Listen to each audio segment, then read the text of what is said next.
This demonstration is on the sanitizer, and this is in our commercial kitchens at East and West Leiden. The purpose of the sanitizer is it's very similar to a dishwasher in that it washes the dishes, but the difference is this also sanitizes the dishes. Your dishwashers at home, they do have models now that sanitize, but the majority of them do not. What makes it a sanitizer is that the water gets up to 180 degrees. That's what's key for sanitizing. Okay?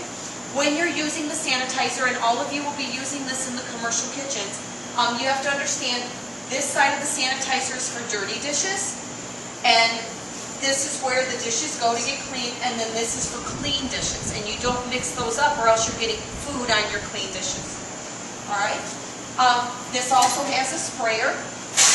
Here, and if you're trying to fill something with water, you can take this green over there and it'll keep running.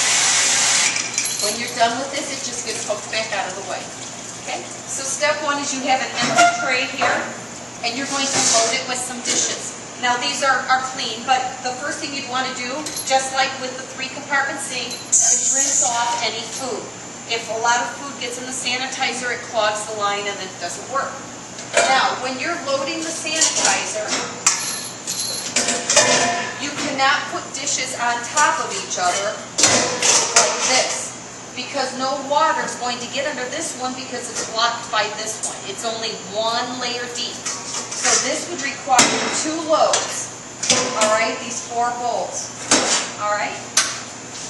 Also, when loading plates, they stand up just like this. All right, you don't want them laying down. One, it takes up a whole lot of room, and this will catch water. Okay, so this stands up.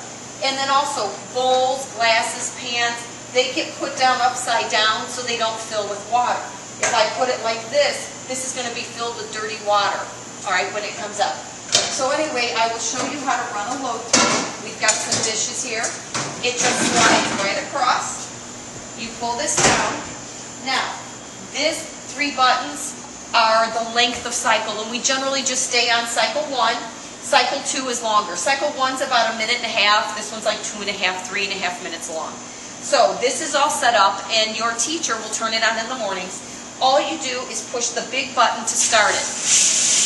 Now, if you accidentally push this 0, your classmates are going to be really upset with you because you have just turned the machine off. And in order to turn it back on, it takes 30 minutes to reheat the water, which means now we can't use the sanitizer in class. Everybody has to wash their dishes by hand in the 3-compartment sink.